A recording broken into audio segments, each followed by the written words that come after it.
Buen día a todos, bienvenidos al webinar Crecer sin desorden, cómo construir una empresa rentable, sólida y sostenible por el equipo experto en finanzas de EVA Consulting. Creada en el 2018 con una visión de brindar a pequeñas y medianas empresas toda la experiencia financiera de sus socios, obtenida en más de 20 años en el mundo corporativo. Es así como hoy les presento al señor José Alonso Chirinos Pedraglio, experiencia profesional de 25 años, ingeniero comercial de la Universidad Finisterre en Santiago de Chile, MBA en Administración de Empresas y Finanzas en la Universidad del Pacífico, experto en la búsqueda de clientes, líneas de crédito, reperfilamientos, refinanciamientos y reestructuraciones empresariales. Cuenta con experiencia de 6 años en la banca y 12 años como gerente de administración y finanzas en los sectores textil, hidrocarburos y servicios. Y al señor Carlos Enrique Zapata Palacios, experiencia profesional de 20 años, contador público colegiado de la Universidad Católica del Perú, maestría en finanzas en la Universidad de San, experto en contabilidad, finanzas y costos, enfocado en la búsqueda de líneas de crédito y reducción de costos. Cuenta con 10 años de experiencia como gerente de administración y finanzas en los sectores de servicios y transportes. Los dejo con el señor José Alonso. Gracias, Pamela. Buenas tardes con todos. Efectivamente, vamos a dar inicio al webinar de cómo construir una empresa rentable, sólida y sostenible en el tiempo, ¿no?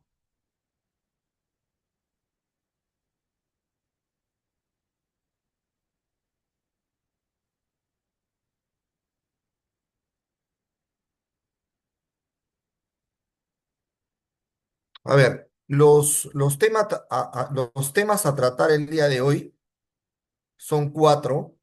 Vamos a ver todo lo que son indicadores contables versus liquidez real, ¿no? Todo lo que es EBITDA y flujo de caja operativo. También vamos a ver un segundo tema que son las herramientas para un control contable y financiero efectivo, ¿no? Y ahí vamos a ver básicamente lo que significa un RP integrado versus sistemas aislados. El tercer punto son los beneficios que tiene una asesoría contable financiera de un gerente externo experto. Y el cuarto punto, que lo va a tocar Carlos, mi socio, es un caso práctico y un análisis de soluciones, ¿no? Entonces, empezamos. El evita, ¿qué cosa es conceptualmente, no? Es una métrica contable, obviamente, que te mide cuánto gana una empresa antes de tomar en cuenta gastos no operativos como intereses, impuestos y gastos no monetarios como la depreciación y la amortización, ¿no? Entonces, en términos generales, el EBITDA, ¿qué cosa es? Es la utilidad operativa de un negocio, más depreciación, más amortización, y no considera gastos por intereses e impuestos. Es decir, te dice cuánto estás generando operativamente, pero contablemente, ¿no? Ese es un poco el tema que vamos a hablar más adelante, que contablemente tú puedes estar generando un buen EBITDA, pero no tienes la suficiente caja o el saldo de caja operativo que la compañía necesita, ¿no?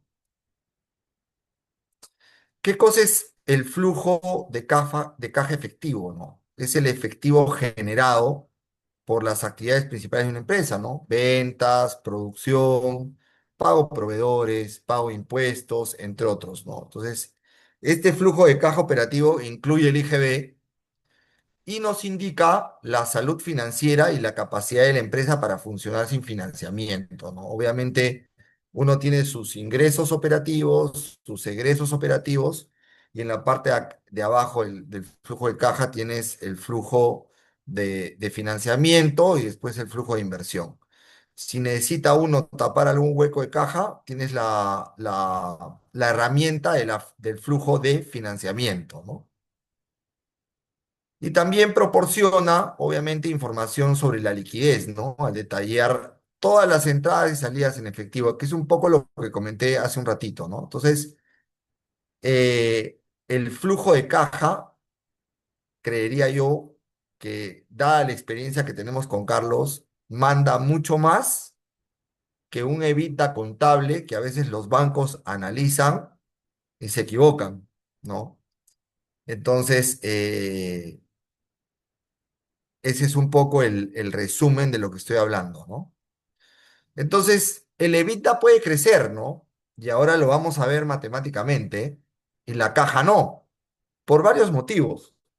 Por ejemplo, si tú contablemente tienes cuentas por cobrar comerciales vencidas, tienes inventarios que no rotan, tienes cuentas por pagar comerciales que pagas en muy corto plazo, al final la caja no te va a ayudar, ¿no? Entonces, en muchos modelos de negocios, especialmente cuando se financia a los propios clientes, ok, tú puedes vender más, pero si vendes con un crédito a 180 días, por ejemplo, y no tienes líneas de crédito, eso te va a absorber mucho más capital de trabajo, con lo cual tu caja se complica, ¿no?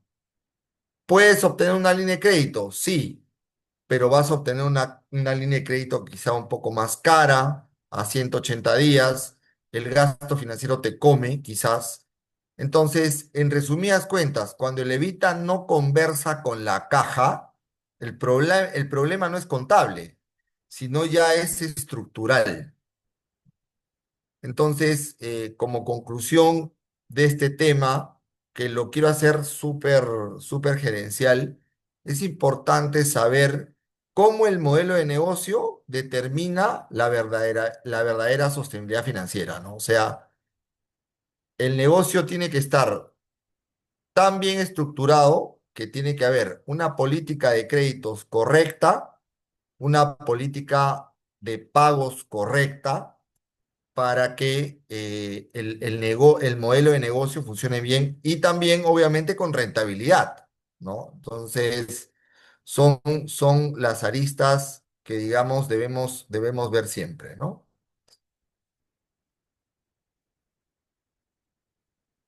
El segundo tema, el segundo tema que vamos a ver son las herramientas que uno tiene que tener para un control contable financiero adecuado. Y de ahí vamos a ver todo lo que son RPs integrados versus sistemas aislados.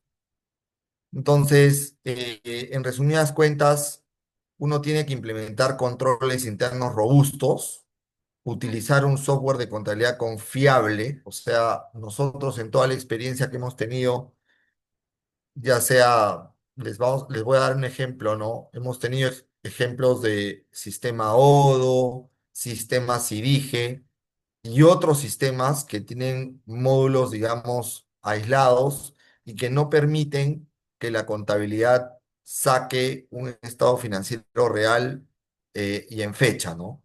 Entonces, de lo que se trata es que todos los módulos sean integrados.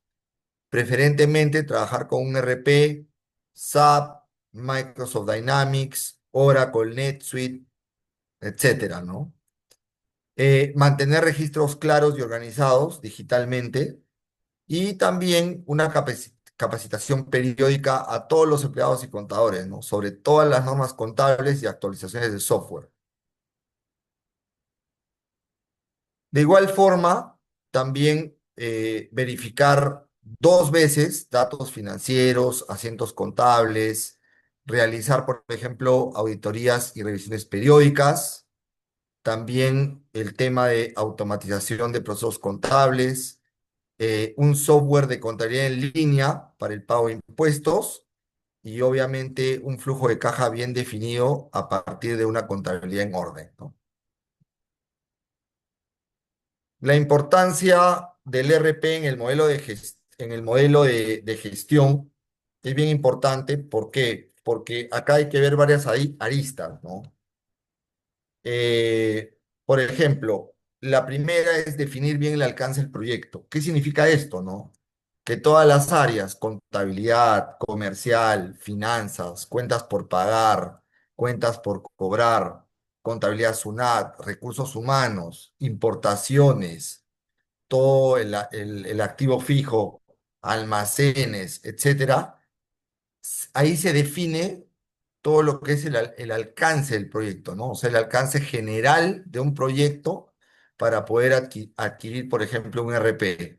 Luego viene el segundo punto, ¿no? Que es verificar todos los procesos y todos los procedimientos de todas las áreas, ¿no?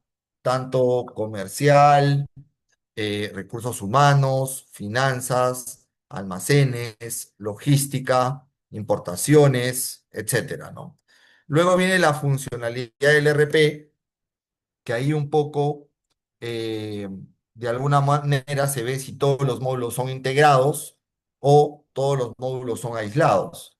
Luego viene la factibilidad técnica, operativa y económica, ¿no? La factibilidad técnica es todo lo que es hardware, software, la factibilidad operativa, de alguna manera ahí ves número de licencias, cuántos usuarios necesitas en cada área, etcétera. Y luego viene la factibilidad económica, que es cuánto te cuesta el RP, si tienes financiamiento, no tienes financiamiento, etcétera. Y por último, los reportes de gestión que se requieren para el negocio que está en marcha, ¿no?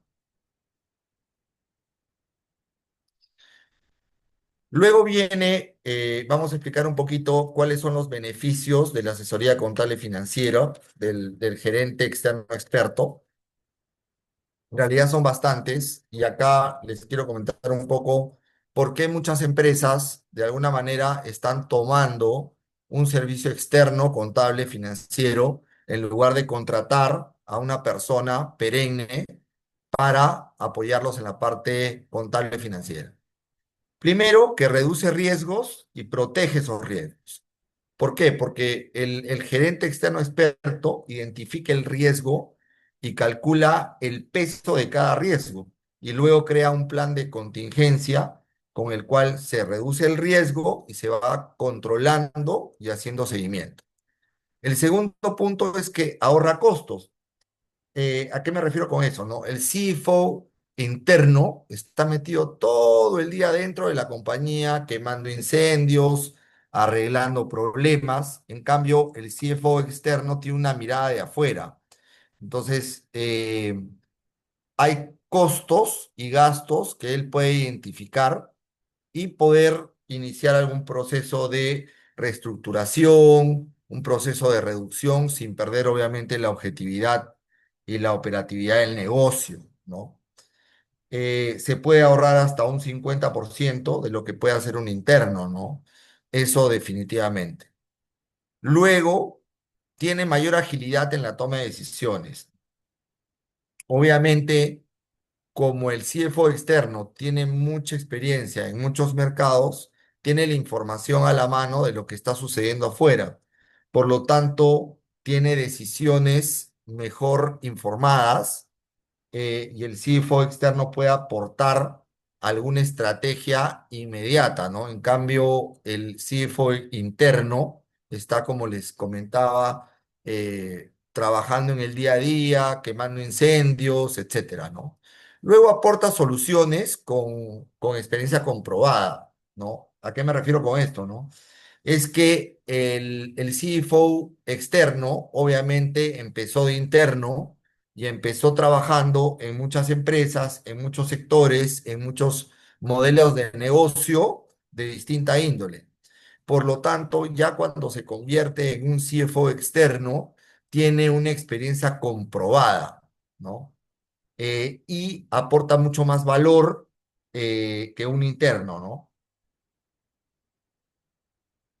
Luego tiene una visión financiera multisectorial, ¿no? En este caso, por ejemplo, les comentamos, nosotros ya llevamos casi 7 años en el mercado, hemos hecho más de 500 diagnósticos en lo que va, entonces hemos realizado diagnósticos de distintos sectores, ¿no? Construcción, metalmecánica, restaurantes, alimentos, farmacéutico, de todo. Entonces, tenemos una visión financiera multisectorial y eso nos ayuda mucho para la toma de decisiones. Luego también funcionamos o o un CFO externo funciona como un CFO estratégico. No solamente, digamos, ve los números, sino va un poco más allá, ¿no? Desarrolla los puntos de vista sobre qué productos, qué capacidades, no sé, de producción hay, cuál es el modelo de negocio que hay que establecer, qué productos son más rentables, qué productos son menos rentables, etcétera, etcétera, ¿no? O, por ejemplo, también alguna oportunidad de alguna fusión, de alguna adquisición, ¿no? Meterse mucho más también en la parte comercial, conjuntamente con el financiero, para hacer perdón, conjuntamente con el comercial para hacer venta cruzada, ¿no? Es un poco también acompañar al comercial en las visitas que realiza para tener también la misma visión, ¿no? Entonces, funcionan como un CFO estratégico.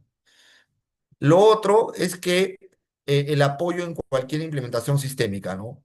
Todo CFO interno siempre ha tenido la experiencia de implementar distintos sistemas de información en las empresas donde han trabajado. En nuestro caso, también, Carlos y yo tenemos mucha experiencia en implementaciones de SAP, de Microsoft y de otros sistemas. Por eso resulta importante siempre tener un CFO externo en la organización. Luego, el tema de flexibilidad y ahorro de costos.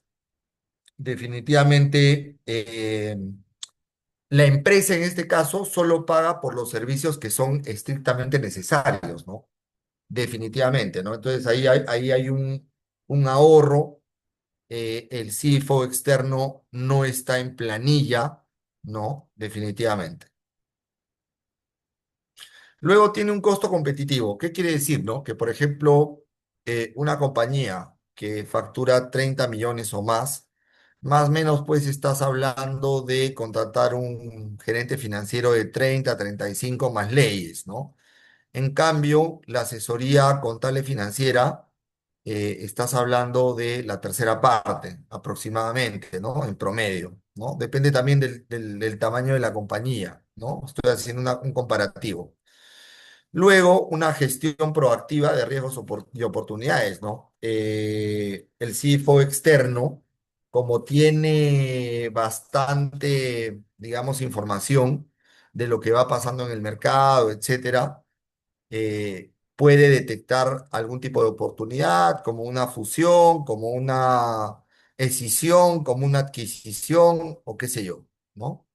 Luego viene también la asignación eficiente de los recursos, ¿no? Por ejemplo, acá a veces como el CFO interno está muy en el día a día, el CFO externo se pone un poco más creativo, ¿no? No vas, por ejemplo, a ponerle recursos a una máquina que está inoperativa, que ya no funciona, etcétera, ¿no? Como ejemplo, ¿no? Luego planifica bien el presupuesto y el flujo de caja, ¿no? O sea, acá el CFO externo trabaja mucho con la parte comercial, con la parte productiva y en conjunto planifican bien un presupuesto y flujo de caja, ¿no? Y después, obviamente, el CFO interno ya comienza a controlarlo, a hacer seguimiento y solamente comienza a informar, digamos, al directorio, ¿no? Mejora mucho la comunicación interna y externa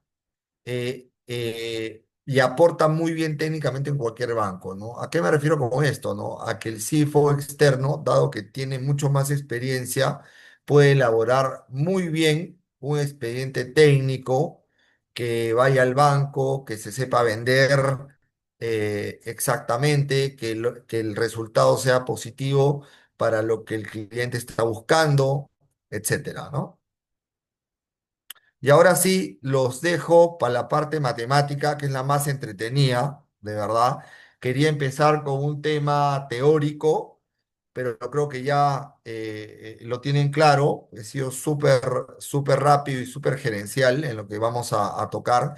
Y el ejemplo que va a tocar Carlos tiene mucho que ver con el tema del EBITDA y el flujo de caja, ¿no? Operativo. Adelante, Carlos. Hola, buen día, mucho gusto. Justo lo que comenta José Alonso, es algo que sucede, bueno, estamos hablando de que tenemos clientes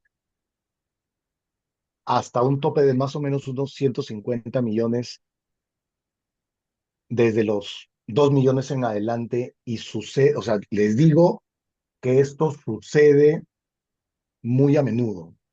Son pocas las compañías que tienen unos balances o estados de situación sanos, porque lamentablemente tenemos el hábito, tampoco digo que no lo he hecho en algún momento, de que pongamos una foto muy distinta a lo que sucede en el ciclo de caja del negocio, como en Tojos Alonso, ¿no? ¿Qué buscamos? Tener un estado de ganancias y un balance bonito con los clásicos ratios de capital de trabajo positivos, bajos niveles de endeudamiento y un EBITDA bonito, un EBITDA sano.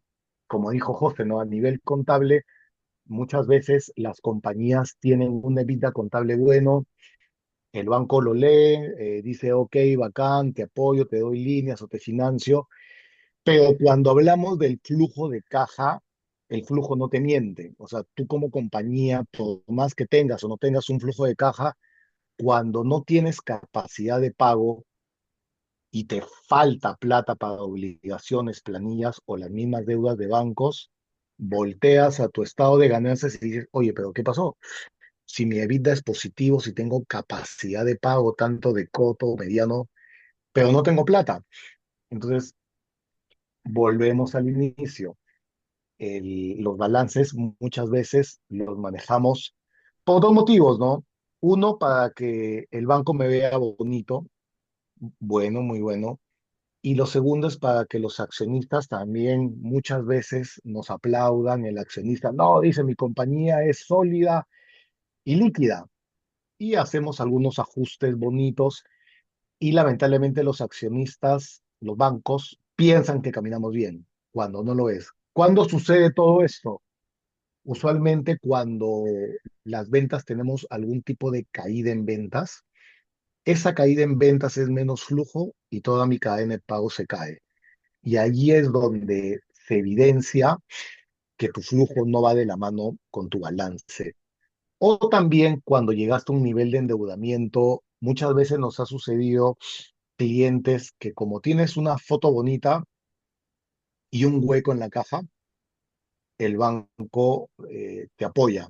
Te doy más líneas, te sigo dando líneas, capital de trabajo, pero llega un momento que tengo una cantidad de vencimientos de cortos plazos que no tengo la posibilidad de que los pague, porque es demasiada obligación en un mes, no me alcanza el flujo.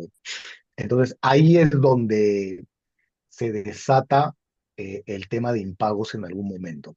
Entonces, como les digo, esto no es un invento, esto muchos de los clientes con los cuales hemos diagnosticado y hemos tomado como clientes tienen la misma situación, la cual hemos solucionado, y el único modo de solucionar las cosas es sabiendo qué ha pasado y teniendo un balance de gestión tal como sucede económicamente, ¿no?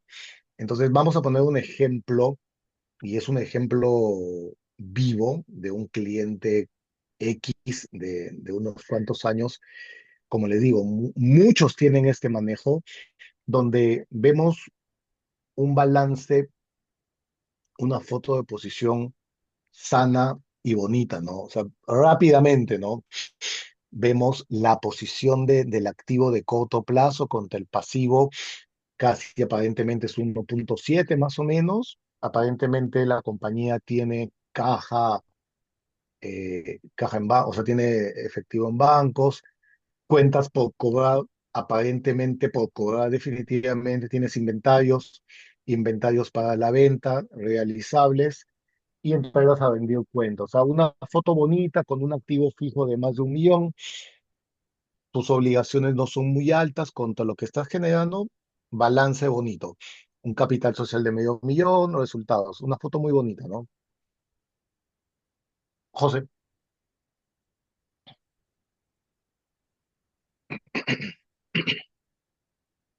no cambia la lámina, José.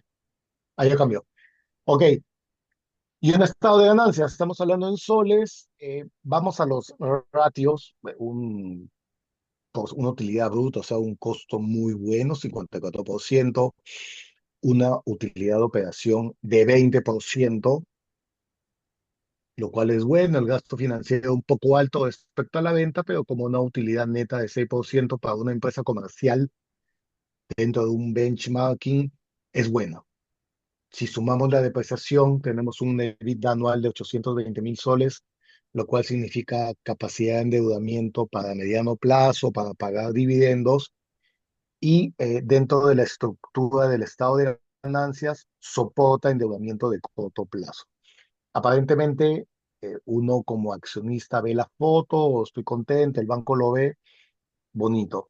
Los ratios, utilidad antes de impuesto 10%, un periodo de cobro 48 días, periodo un poco alto, pero contrastado con un periodo de pago de 69 días y una dotación de inventario de 71. O sea, acá eh, tienen que tomar en cuenta que son ratios de un balance que no es real del negocio. Pero acá esto es muy importante, el primer ratio de rotación, ¿no? El primer alcance se lo puedo dar un balance, si un balance es sano, para determinar el ciclo de la caja, ¿no? Lo que pasa es que yo tengo que financiar mi venta desde el momento que yo empiezo a rotar mis inventarios, desde que llegan y los pagos, la suma de los días de ese ciclo contra el periodo de cobro. Eso es lo que yo tendría que financiar en corto plazo, ¿no? Eso es lo que realmente mi negocio tuviese que financiar si mis datos contables fuesen válidos. Pero eso lo vamos a contrastar con el ciclo de la caja, con el flujo mismo, ¿no?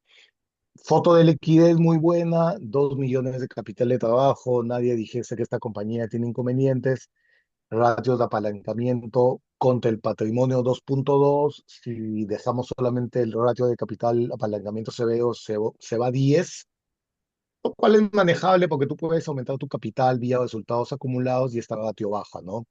Nuevamente una foto es buena, la cobertura financiera también, y el ratio de deuda de corto, la deuda entre la EBITDA de 7.1 también es razonable, ¿no? Los ratios de rentabilidad, disculpa José, no te adelantes, sí, ROE y ROI 10% y 3, bonitos, ¿no? Entonces, ¿qué pasó?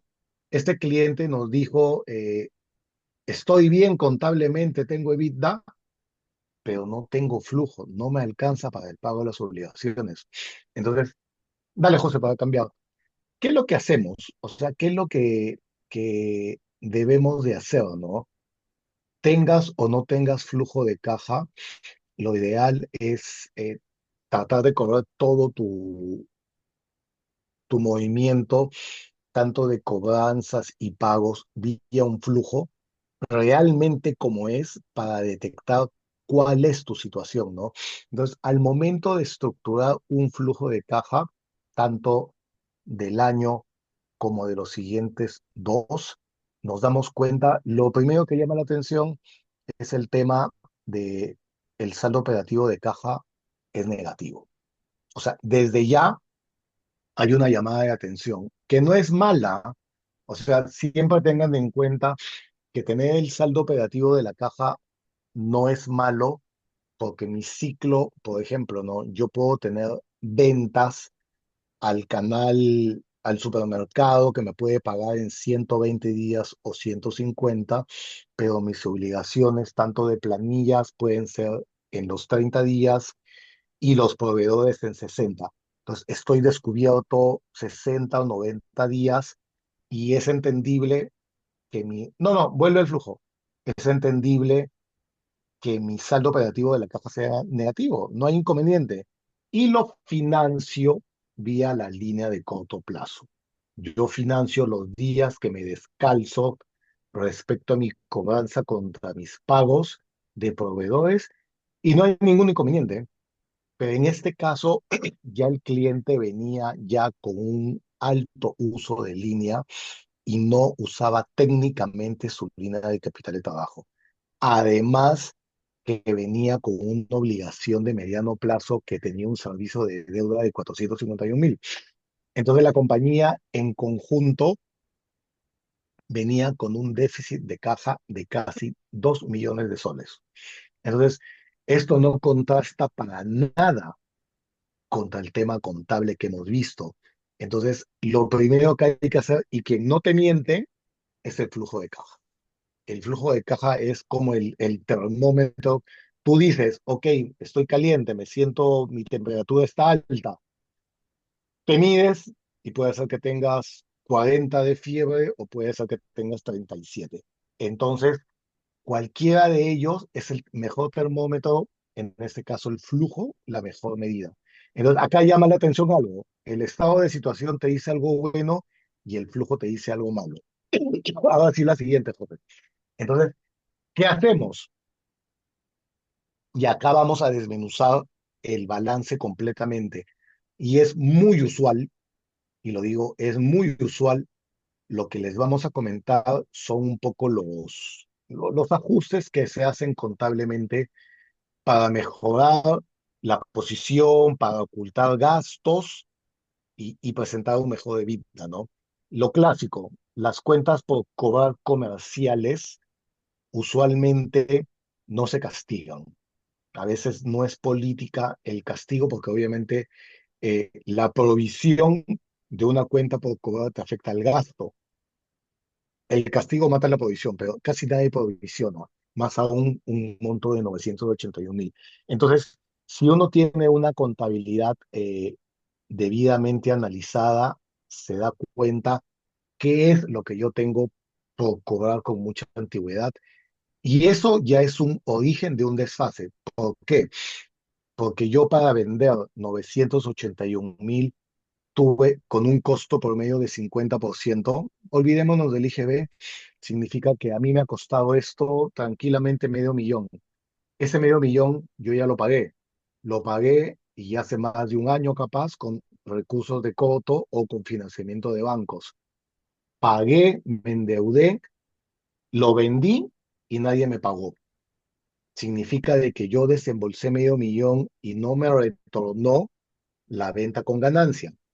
Entonces, acá esto significa netamente un desfase en el flujo.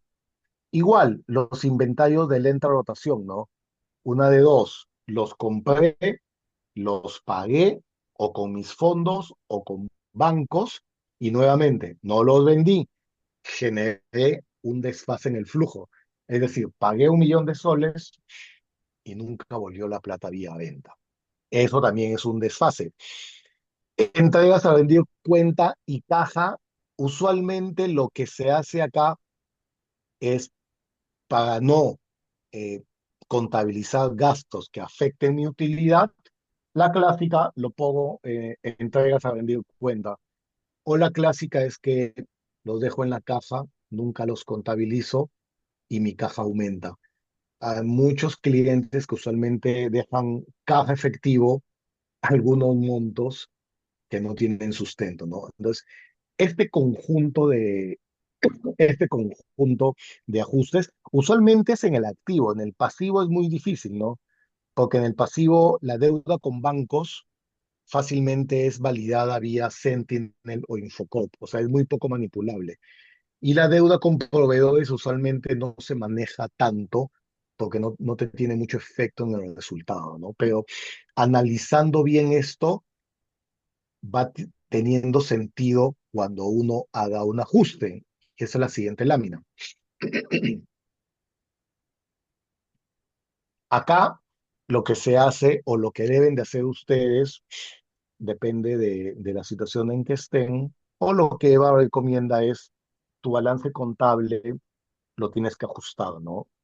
Definitivamente no significa de que ante bancos o ante SUNAT tú tengas que cambiar toda tu posición, sino realmente para la gente de finanzas y para los dueños se tiene que saber cuál es la situación del negocio. Entonces, uno, haciendo los ajustes en la columna desfase, por ejemplo, la posición cambia completamente. Yo ya no tengo un activo de corto plazo de 5.8 millones. tengo un activo de 3.1 y el pasivo no se afecta tanto, al final es un pasivo de 3.9. O sea, ya mi foto contable muestra un capital de trabajo negativo, cosa que va de la mano con el flujo poco a poco. Y luego en el patrimonio, o sea, todo este ajuste de 2.6 millones, ¿qué significa? Al final es una pérdida de años pasados o de este mismo año, lo cual afecta completamente a mi patrimonio. Es decir, una compañía que usualmente tiene inconvenientes de flujo significa que ha estado ocultando pérdidas y las ha estado financiando vía bancos o vía accionistas. ¿Y qué es lo que sucede? Que mi patrimonio de 2.2 al final acaba siendo menos 760.000. Como les digo, es muy usual que esto suceda. Como tenemos tantos clientes, es un hábito. Y acá sí empieza un proceso de reestructuración completo, ¿no? Eh, ¿Qué es lo que se hace usualmente?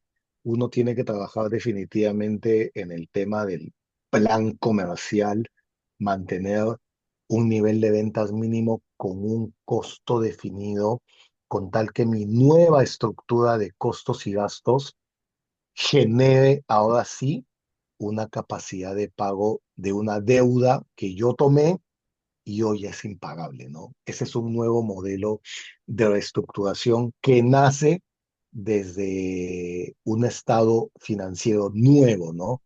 Siguiente, José. Y acá, ¿cómo acaba la foto, no?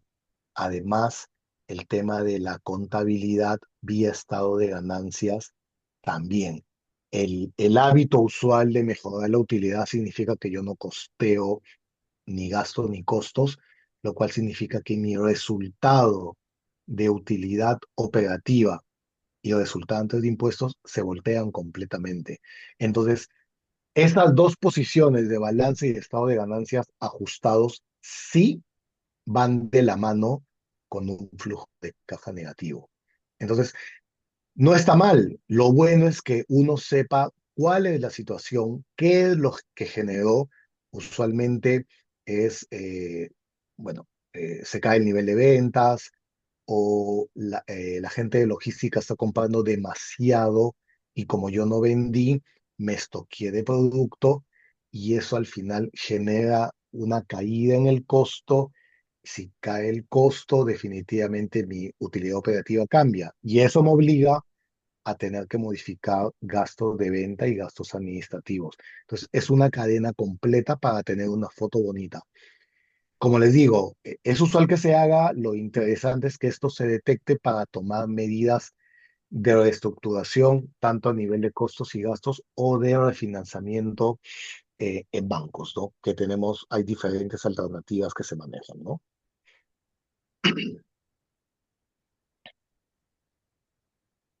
Y al final los ratios cambian completamente, ¿no? Ya la foto es muy ácida, definitivamente. Obviamente, si uno va al banco con esta foto, definitivamente el banco no te da ni un centavo y las líneas que tú tengas inmediatamente te las suspenden y te exigen el pago de todas las obligaciones de inmediato, ¿no?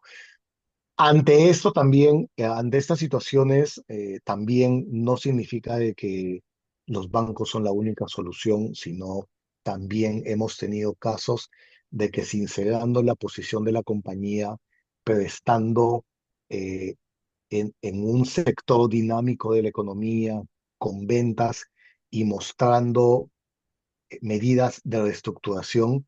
Por ejemplo, si un banco no te apoya y por algún motivo te cambia la clasificación o a CPP o a dudoso hasta deficiente, conocemos fondos de inversión que pueden apoyarte siempre y cuando tengas una garantía real de un inmueble, ¿no? O sea, apuestan a un negocio que esté en un sector dinámico de la economía, donde todo el sector se esté moviendo, ¿no? O sea, hay salidas a pesar del sinceramiento de la situación, ¿no? Dale, José, te paso la posta ya. 。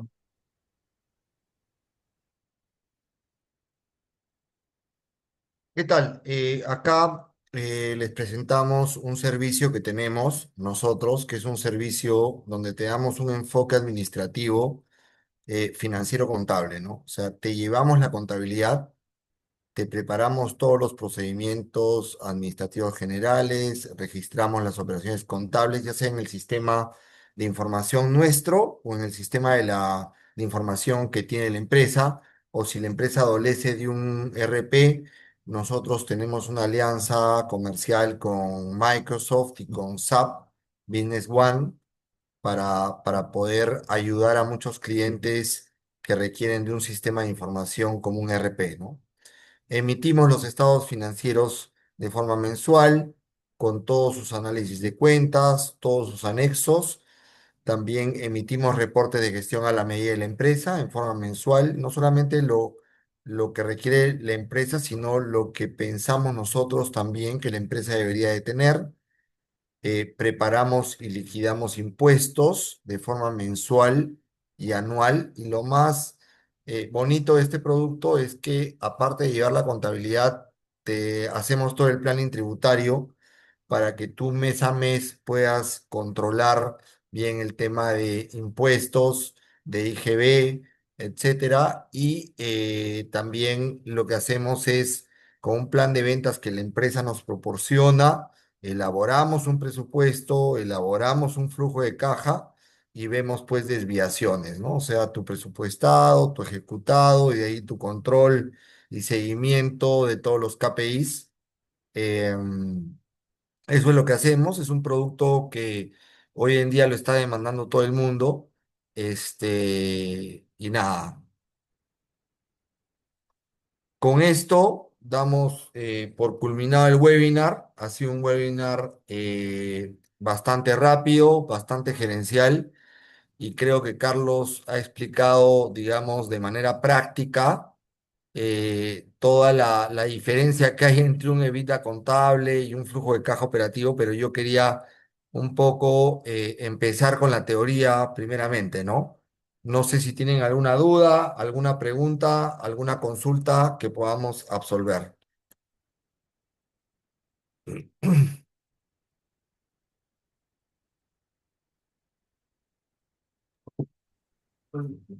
Les vamos a dar un par de minutos para que puedan escribir sus preguntas y tenerlas. En este tiempo les vamos a compartir un breve video sobre nuestra empresa para que puedan conocernos mejor.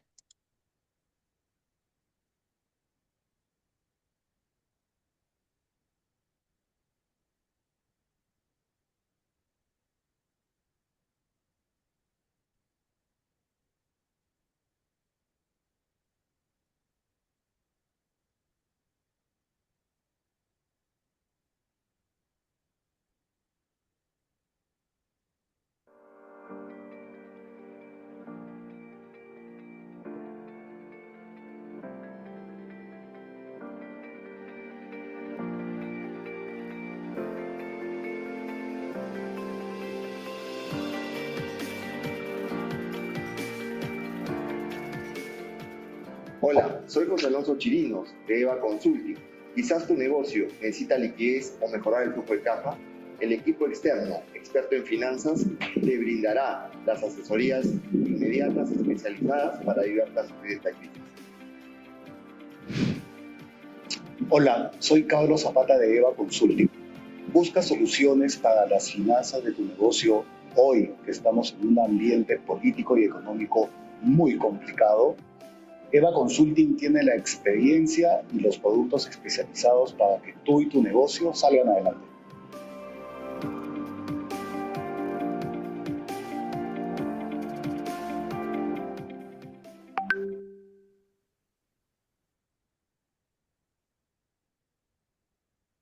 A ver, señores, ¿alguno tiene alguna duda?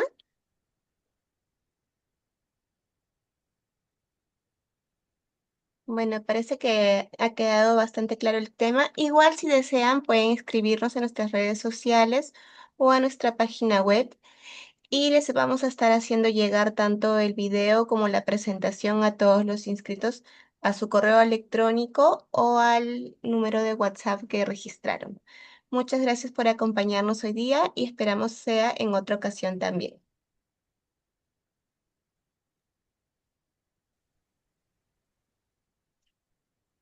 Ok, Pamela, gracias. No, muchas gracias a todos. Cualquier duda, cualquier requerimiento que quieran, nos escriben a los correos. Esta información, como dijo Pamela, va a ser enviada a todos los inscritos, ¿no? En el webinar. Muchas gracias. Listo, un gusto muy amable, hasta luego.